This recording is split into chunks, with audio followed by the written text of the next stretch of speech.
Hariom students, स्वागत है आपका free study bye Lodhi sir के यूट्यूब चैनल में। दोस्तों, मैं कृपाल लोधी। दोस्तों, आज हम आपको लेकर के आए हैं हिंदी व्याकरण में अलंकार का पार्ट 4। इसके पहले हम अलंकार के तीन पार्ट अपलोड कर चुके हैं। आप हमारी प्लेलिस्ट में जाकर के हिंदी की प्लेलिस्ट में उन वीडियोस को देख सकते हैं। यदि आप चाहें तो दोस्तों, आप किसी भी प्रकार के कॉम्पिटिटिव एग्जाम की तैयारी कर रहे हो, चाहे वो स्टेट लेवल का हो, चाहे वो सेंट्रल लेवल का हो, दोस्तों यदि उसमें हिंदी पूछी जाना है तो निश्चित रूप से यहाँ से अलंकार से प्रश्न 2 या 3 प्रश्न आना ही होते हैं। और अच्छे एग्जाम्पल के माध्यम से हमने अलंकारों वाला वीडियो कंप्लीट करवाया है।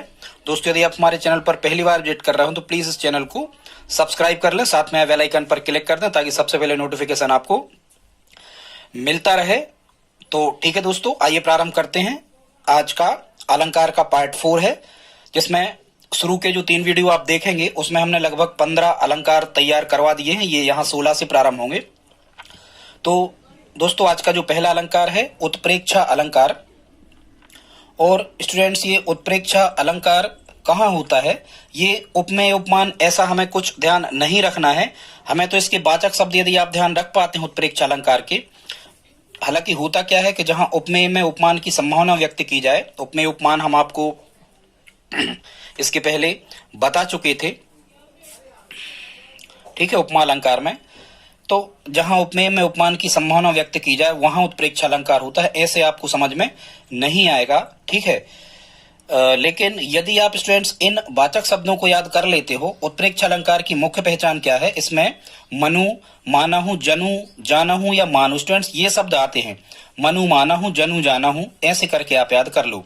मनु, मानहु, जनु, जानहु और मानो, इतने यदि आप ये 5 वाचक शब्द याद कर लेते हो और किन्हीं भी पंक्तियों में यदि ये 5 वाचक शब्द आपको मिल जाते हैं तो निश्चित रूप से वहां उत्प्रेक्षा अलंकार होता है, ठीक है। कोई कह रहा है उत्प्रेक्षा से मानहु, मानो, जानो, हमें ऐसा कुछ, ऐसे आप याद कर सकते हो उसे, ठीक है। तो मनु, मानहु, जनु, जानहु यदि ये शब्द आते हैं तो निश्चित रूप से ये वाचक शब्द हैं, वहां उत्प्रेक्षा अलंकार होता है। अब इसके उदाहरण हम देख लेते हैं। हम फर्स्ट उदाहरण हमने लिया है, फूले कांस सकल मही छाई, जनु बरसा ऋतु प्रकट बुढ़ाई। मतलब यहाँ उपमेय उपमान जैसा भी लगता है कि मान के चलो ऐसे कि वर्षा ऋतु बूढ़ी हो गई है, इस प्रकार से कांस फूल रहे हैं ऐसे। पर इतना सब हमें अर्थ नहीं निकालना स्टूडेंट्स। यहाँ आप एक शब्द को पकड़ो, यहाँ लिखा है जनु। क्या लिखा स्टूडेंट्स? यहाँ पर लिखा हुआ है जनु, और इस जनु से ही हमने तय कर लिया कि यहाँ उत्प्रेक्षा अलंकार है, क्योंकि ये वाचक शब्द उत्प्रेक्षा अलंकार में आते हैं। दूसरा एग्जाम्पल हमने लिया है, मानो तरु भी झूम रहे हैं मंद पवन के झोंकों से। तो यहाँ क्या है, कौन सा वाचक शब्द आया स्टूडेंट्स? मानो। और मानो हमारे उत्प्रेक्षा अलंकार के वाचक शब्दों में था। यदि मानो शब्द आया है इसका मतलब उत्प्रेक्षा अलंकार होगा। फिर 3 नंबर पे लिखा है अगला एग्जाम्पल, मानहु सूर काली डारी है बारी मध्यते मीन। तो यहाँ भी स्टूडेंट्स क्या आया है? एक शब्द आया है मानहु। आप तो याद रख लो उत्प्रेक्षा जनु, जानहु, मनु, मानहु, इस टाइप से, या मानो। तो यहाँ मानहु लिखा है इसलिए उत्प्रेक्षा अलंकार होगा। 4 नंबर पे लिखा है अगला एग्जाम्पल, केशव का सह दहाड़ उठा मानो पहाड़ चिंगाड़ उठा। यहाँ भी मानो लिखा है, इसका मतलब यहाँ भी उत्प्रेक्षा अलंकार होगा। क्योंकि दोस्तों यहाँ से प्रश्न कैसे आते हैं? प्रश्न ऐसे ही आते हैं कि आपको कोई पंक्तियां दे देते हैं और उन पंक्तियों में पूछते हैं कि इनमें कौन सा अलंकार है। समझ रहे हैं आप? या फिर इसका रिवर्स भी आपसे पूछा जा सकता है स्टूडेंट्स। तो ये मानो लिखा है, इसका मतलब उत्प्रेक्षा अलंकार होगा। आई होप आप समझ गए होंगे उत्प्रेक्षा अलंकार को। आगे बढ़ते हैं। 17 नंबर पे है विरोधाभास अलंकार। यहाँ स्टूडेंट्स नाम से स्पष्ट है, यदि आप इसका संधि विग्रह करोगे तो इसका संधि विग्रह होगा विरोधाभास का, विरोध धन आभास। मतलब कहने का अर्थ ये हुआ कि विरोध धन आभास मतलब विरोधाभास। विरोध का आभास केवल यहाँ होता है, जबकि वास्तव में विरोध नहीं होता है। विरोध नहीं होता है लेकिन विरोध का आभास होता है। तो वही इसकी परिभाषा होती है कि जहां वास्तविक विरोध ना होकर केवल विरोध का आभास मात्र हो, वहां पर विरोधाभास अलंकार होता है। स्टूडेंट्स, इसकी एक और बहुत बड़ी पहचान है विरोधाभास अलंकार की। जब भी आप पंक्तियों को देखते हो तो अपोजिट वर्ड या हम कहें कि विलोम विपरीत शब्द लिखे होते हैं। उसी एक ही लाइन में 2 विपरीत शब्दों का जोड़ा आपको मिलता है। कैसे आप याद रखोगे? एक ही लाइन में 2 विपरीत शब्दों का जोड़ा आपको मिलता है, तो समझ जाना वहां विरोधाभास अलंकार है। या फिर हम जब इसका अर्थ निकालते हैं तो वहां भी दो विपरीत चीजें ही हमें लिखी मिलती हैं, वहां से हम तय करते हैं कि विरोधाभास अलंकार है। जैसे उदाहरण फर्स्ट हमने लिया है, ज्यों ज्यों बाढ़े श्याम रंग त्यों त्यों उज्ज्वल हुए। तो यहां आप कहो तो देखो विरोध कहां है, यहां लिखा है श्याम और यहां लिखा है उज्ज्वल। स्टूडेंट्स, श्याम रंग का मतलब होता है काला रंग और उज्ज्वल का मतलब होता है सफेद या चमकदार रंग। तो आप देख रहे हो श्याम मतलब काला रंग और उज्ज्वल मतलब श्वेत रंग। तो ये दोनों एक दूसरे के अपोजिट लिखे हैं, विरोधी लिखे हैं, और यहाँ लिखा ही है विरोध, इसलिए हम तय कर सकते हैं कि इन पंक्तियों में विरोधाभास अलंकार होगा। हालांकि इनका जब हम अर्थ निकालते हैं कि ज्यों ज्यों बाढ़े श्याम रंग, कहने का मतलब ये है कि ज्यों ज्यों भगवान के प्रति आदमी उनकी भक्ति में लीन होता जाता है, उनकी भक्ति में अपना पूरा सब कुछ लगा देता है, गहराई से भक्ति करने लगता है, मतलब कह रहे हैं श्याम रंग, मतलब यहाँ तो अर्थ निकल रहा कि काले रंग, लेकिन ये भगवान का रंग है। त्यों त्यों उज्ज्वल हुए, त्यों त्यों उस व्यक्ति का जो मन है वो श्वेत होता रहता है। ऐसे आप तो एक चीज स्टूडेंट्स ध्यान रखो, विरोधाभास में आपको एक पेयर मिलेगा जिसमें अपोजिट वर्ड या विलोम शब्द लिखे होंगे। दूसरा एग्जाम्पल देखते हैं, मैं निज रोदन में राग लिए फिरता हूं, शीतल वाणी में आग लिए फिरता हूं। देखो अब यहाँ पहली लाइन में कौन से विरोधी शब्द हैं, एक तो यहाँ लिखा है रोदन मतलब रोना, ठीक है, और यहाँ लिखा है राग, राग मतलब होता है गाना। तो रोना और गाना एक दूसरे के विलोम है। यहां से आप समझ सकते हो कि पहली पंक्ति में भी विरोधाभास अलंकार है। दूसरी एक पंक्ति भी स्टूडेंट्स आपसे पूछी जा सकती है। अब हम देखते हैं दूसरी जो लाइन है, यहां कह रहे हैं शीतल वाणी में आग लिए फिरता हूं। अब आप देखो एक शब्द यहाँ क्या लिखा है, शीतल लिखा है, और यहाँ क्या लिखा है, आग। तो शीतल का मतलब क्या होता है स्टूडेंट, ठंडा, और आग का मतलब क्या होता है, गर्म। तो ये ठंडा और गर्म एक ही लाइन में यदि हमें मिलते हैं तो निश्चित रूप से वहां विरोधाभास अलंकार होता है। अगला एग्जाम्पल 3 नंबर पे, ये अगला एग्जाम्पल लिया स्टूडेंट्स हमने, नैन लगे जब से सखी तब से लगत ना नैन। मतलब यहाँ क्या कह रहे हैं, यहाँ कह रहे हैं स्टूडेंट्स के नैन लगे, और लास्ट में उसी का अपोजिट क्या होगा कि नैन नहीं लगे। तो यहाँ लिखा है नैन लगे और यहाँ लिखा है लगत ना नैन, मतलब एक दूसरे के अपोजिट लिखे हैं, तो यहाँ विरोधाभास अलंकार होगा। ठीक है, नैन लगे मतलब किसी को नायक को या नायिका को कह रहे हैं, नायिका को नायक से प्रेम हो गया, मतलब नैन लगे, और तब से लगत ना नैन मतलब तब से नींद नहीं आती, ये उसका अर्थ होगा। खैर इस पे हमें नहीं जाना है, हमें तो अलंकार को पकड़ना है कि कौन सा अलंकार होगा। तो यहाँ लिखा है नैन लगे और यहाँ लिखा है लागत ना नैन, मतलब नैन नहीं लगे। तो एक ही लाइन में विरोधी शब्द लिखे, इसका मतलब वहां विरोधाभास अलंकार होगा। अगला चौथा एग्जाम्पल देखते स्टूडेंट्स, इसमें कह रहे हैं, अगला एग्जाम्पल में कह रहे हैं, विस्मय यह गोदावरी अमृतन को फल देत। विस्मय मतलब विषाक्त या दूषित हो चुकी है जो गोदावरी, इसमें स्नान करने से अमृत जैसा फल मिलता है, ऐसा इसमें कह रहे हैं। इस पे हमें नहीं जाना है स्टूडेंट्स अर्थ पे, हमें तो ये देखना है कि यहाँ क्या लिखा है, विस्मय। विस्मय मतलब विष से युक्त, जिसमें जहर है। यहाँ विष लिखा है और विष का अपोजिट क्या होगा, अमृत। तो यहाँ विष और अमृत एक लाइन में आपको मिल रहा है, मतलब विरोधाभास अलंकार होगा। 5 नंबर पे लिखा है स्टूडेंट्स, अगला एग्जाम्पल है, कोमल नयनों से पत्थर बरसने लगे। अब आप यहाँ देखो, यहाँ एक चीज लिखी है कोमल, कोमल मतलब बहुत ज्यादा मृदु कहना चाहिए, ठीक है, कोमल। और फिर यहाँ लिखा है पत्थर मतलब कठोर। तो ये कोमल और पत्थर अपने आप में क्या है, अपने आप में विरोधी शब्द है, इसलिए विरोधाभास होगा। दूसरी लाइन में भी देखो आप, रोज मिलने पर, यहाँ लिखा है रोज मिलना और यहाँ लिखा है मन तरसने लगे, मतलब रोज मिलते हो, और यहाँ लिखा मन तरसने लगे मतलब रोज नहीं मिलते हो। तो स्टूडेंट्स यहाँ पर विरोधाभास अलंकार होगा। आई होप आप समझ गए होंगे। अब हम देख लेते हैं 18 नंबर पे, इसमें लगभग हमने 20 अलंकारों की एक सीरीज स्टूडेंट्स बनाई है, इससे ज्यादा आपको नहीं आते हैं, इंपॉर्टेंट है। फिर जो शिक्षक भर्ती परीक्षा होती है संस्कृत की, इससे ज्यादा फिर उसमें पूछे जाते हैं। संस्कृत के अलंकारों का वीडियो हम आप कहोगे तो अलग से अपलोड कर देंगे। आप हमें कमेंट बॉक्स में लिख करके बताएं आप किस प्रकार के और अलंकार हमसे चाहते हैं दोस्तों। और यदि आप यहाँ तक हमारा वीडियो देख चुके हैं तो प्लीज इसको लाइक तो आप करते ही जाएं, यदि आप हमारी हेल्प करना चाहते हैं तो। 18 नंबर पे स्टूडेंट्स यहाँ लिखा है संदेह अलंकार, और दूसरा 19 नंबर पे यहाँ है भ्रांतिमान अलंकार। ये एक दूसरे के स्टूडेंट्स अपोजिट होते हैं। कभी कभी ऑप्शन में एग्जामिनर इन दोनों को पूछ लेता है कि इन पंक्तियों में संदेह है या भ्रांतिमान है। तो सबसे पहले हम इन संदेह अलंकार और भ्रांतिमान अलंकारों में से आपका ही संदेह दूर किए देते हैं। स्टूडेंट्स इसमें क्या ध्यान रखना है, इसमें हमें शब्द को ही पकड़ना है। और यहाँ पर शब्द क्या लिखा है स्टूडेंट्स, यहाँ लिखा है संदेह अलंकार। जैसा कि इसके नाम से स्पष्ट है, संदेह अलंकार में, हालांकि परिभाषा आप देख लो पहले, जब प्रस्तुत को देखकर अप्रस्तुत के बारे में संदेह बना रहे। देखो एक लाइन यहाँ साफ साफ लिखी, प्रस्तुत का मतलब क्या होता है कि आपके सामने कोई ऐसी कोई स्थिति उत्पन्न हो गई है, ऐसी कोई वस्तु या ऐसा कोई व्यक्ति या ऐसे कोई घटना आपके सामने उपस्थित हो गई है कि आपको संदेह उसमें हो रहा है, ये संदेह बना रहे, तो वहां पर निश्चित रूप से संदेह अलंकार होता है। या हम अब 60 शब्दों में डायरेक्ट यदि आपको हम कह दें तो संदेह अलंकार में स्टूडेंट्स क्या होता है कि संदेह अलंकार में संदेह बना रहता है।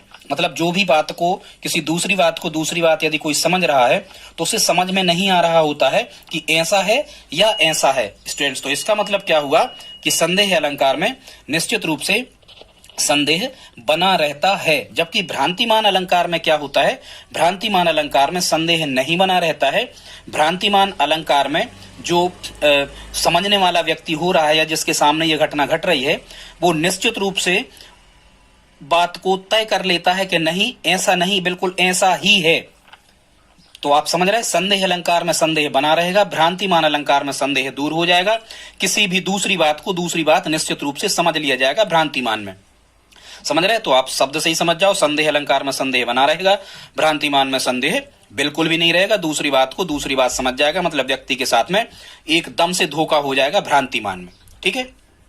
और यहाँ संदेह में वो सोचेगा धोखा हो सकता है, पर भ्रांतिमान में ये नहीं सोचेगा कि धोखा हो सकता है। ये किसी दूसरी चीज को निश्चित रूप से किसी दूसरी चीज समझ ही बैठता है, मतलब भ्रांतिमान में इसके साथ धोखा हो जाता है। भ्रांति मतलब धोखा, ऐसे आप याद रख लेना। अब हम देख लेते हैं इसके कुछ एग्जाम्पल, संदेह अलंकार के उदाहरणों को देख लेते हैं स्टूडेंट्स।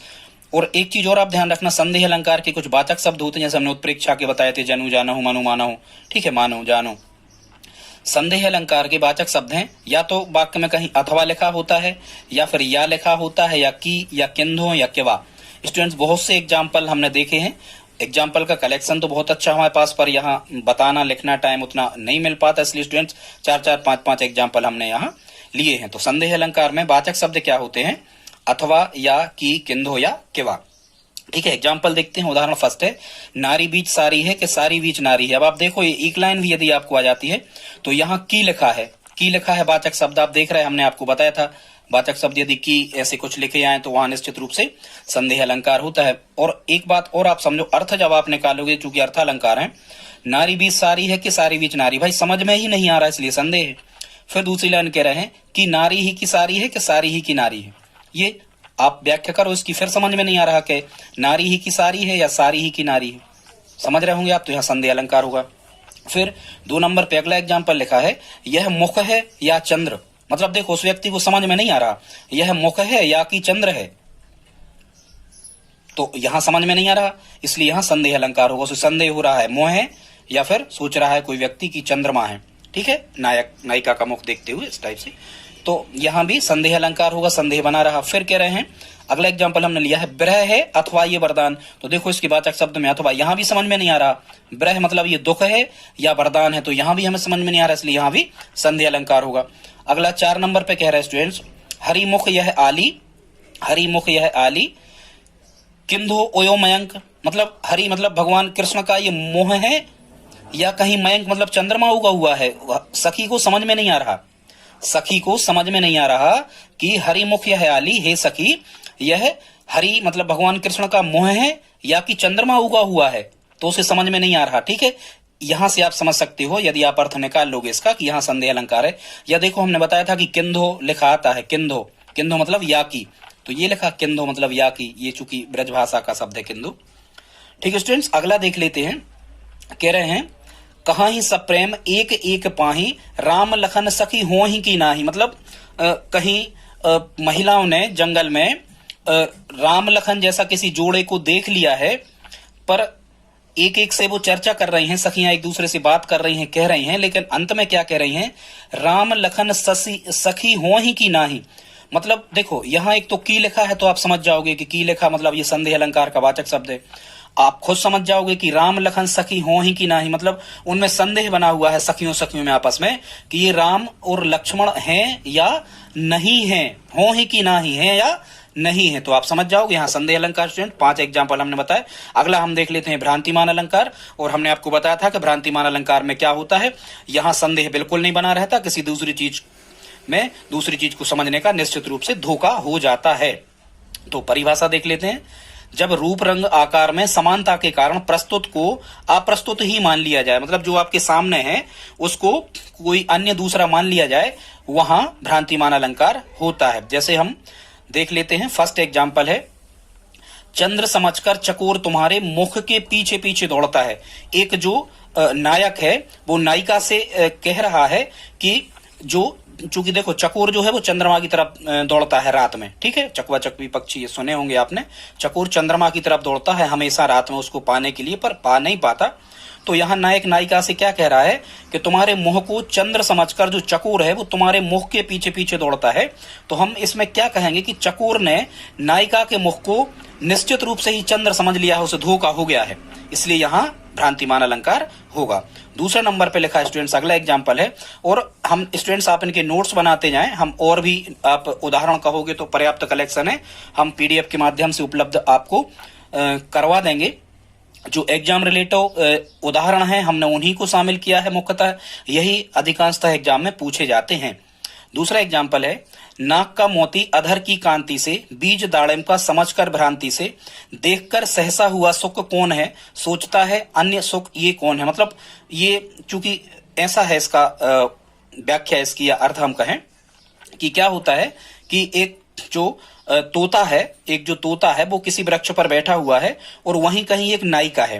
तो कह रहे हैं वो तोता जो है वो नायिका की शरीर को देखता है। पहला कह रहा है नाक का मोती, मतलब नाक में जो मोती पहने हुए है नायिका उसको देखता है, अधर की कांति से उसके होठों को उसके नायिका के देखता है, और बीज दाड़िम का समझकर भ्रांति से उसके मतलब दांतों को समझ रहा है, उसके दांत जो है नायिका के वो दाड़िम मतलब अनार के बीज जैसे लग रहे हैं। तो एक तो देखो यहाँ भ्रांति खुदा ही लिखा है तो आपको समझने की जरूरत नहीं है, भ्रांतिमान अलंकार होगा, ठीक है। तो देखकर सहसा हुआ सुख, मतलब जो तोता है, सुख मतलब तोता, वो नायिका की सुंदरता को देखते हुए, उसकी लंबी नाक, चोंच जैसी नाक को देखते हुए जो तोता है वो क्या सोचता है, वो सोचता है कि यह अन्य सुख ये कौन है, मतलब ये दूसरा तोता कौन है।